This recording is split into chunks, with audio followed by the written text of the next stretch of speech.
জনপ্রিয় উপস্থাপক খালেদ মহিউদ্দিন ও বাংলাদেশের অন্তর্বর্তী সরকারের প্রধান ডক্টর মোহাম্মদ ইউনূসকে সবশেষ একসাথে দেখা গিয়েছিল 2024 সালের ফেব্রুয়ারিতে। সে সময় খালেদ মহিউদ্দিনের উপস্থাপনায় আন্তর্জাতিক সংবাদ মাধ্যম ডয়েচে ভেলের বাংলা বিভাগের এক টকশোতে অতিথি হিসেবে অংশ নিয়েছিলেন নোবেলজয়ী ডক্টর মোহাম্মদ ইউনূস। এরপর দর্শকদের অনুরোধ থাকলেও দুজনকে আর একসাথে দেখা যায়নি। দর্শক, আজকে আপনাদেরকে দেখাবো এমন একটি গুরুত্বপূর্ণ ভিডিও, যে ভিডিওটি দেখলে রীতিমতো চমকে যাবেন। দর্শক, খালেদ মাহমুদ ও ডক্টর মোহাম্মদ ইউনূসকে শেষবারের মতো দেখা গিয়েছিল 2024 সালের ফেব্রুয়ারি মাসে। এখন হঠাৎ করে একসাথে দেখা গিয়েছে। আবার তাদের দুজনকে বিস্তারিত দেখতে পারবেন এই ভিডিওতে। এক সেকেন্ডও না টেনে পুরো ভিডিওটি দেখবেন। চ্যানেলে নতুন হলে সাবস্ক্রাইব করে রাখবেন পরবর্তী আপডেট পাওয়ার জন্য। একটি লাইক করে দেখতে থাকুন সম্পূর্ণ ভিডিওটি। আন্তর্জাতিক সংবাদ মাধ্যম ডয়েচে ভেলের বাংলা বিভাগের এক টকশোতে অতিথি হিসেবে অংশ নিয়েছিলেন নোবেলজয়ী ডক্টর মোহাম্মদ ইউনূস। এরপর দর্শকদের অনুরোধ থাকলেও দুজনকে আর একসাথে দেখা যায়নি।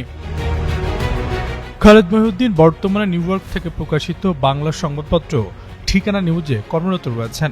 তিনি বাংলাদেশের শীর্ষ রাজনৈতিক নেতা, সরকারের উপদেষ্টা ও গুরুত্বপূর্ণ ব্যক্তিকে তার টকশোতে অতিথি হিসেবে আমন্ত্রণ জানিয়ে থাকেন।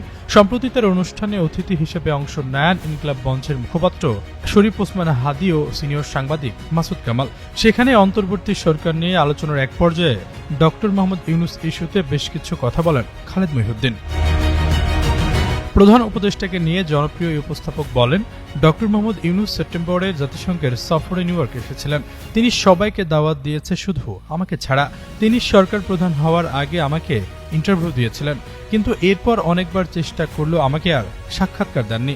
এই সময় হাদিকে উদ্দেশ্য করে খালেদ মহিউদ্দিন বলেন, আগে যেমন শেখ হাসিনা ছাড়া সবাইকে খারাপ বানানো হতো, একইভাবে এখন ডক্টর মোহাম্মদ ইউনূসকে ছাড়া সবাইকে খারাপ বানানো হচ্ছে।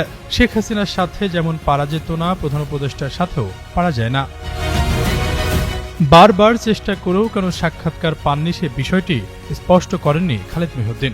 এমনকি প্রধান উপদেষ্টা তাকে কেন এড়িয়ে চলেন উল্লেখযোগ্য কোনো কারণও তুলে ধরেননি। তবে 2024 সালের সবশেষ টকশোতে খালেদ মহিউদ্দিন মন্তব্য করেছিলেন, প্রশ্নের মুখোমুখি না হতেই সাংবাদিক এড়িয়ে চলেন প্রধান উপদেষ্টা।